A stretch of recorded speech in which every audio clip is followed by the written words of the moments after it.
Maka-Diyos ay nananalig sa Diyos, naniniwala sa Diyos, sumasampalataya sa Diyos, mapagdasali, nagsisimba araw-araw at hindi palaaway.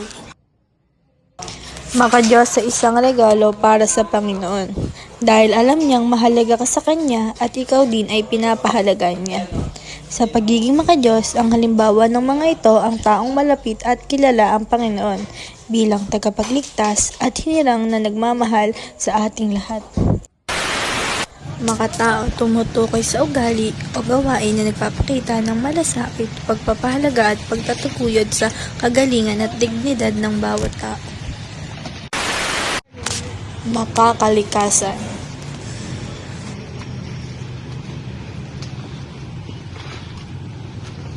Ang makakalikasan ay isang katangiang taglay ng isang taong may pagmamahal at pagpapahalaga sa kalikasan sa mundo. Makabansa.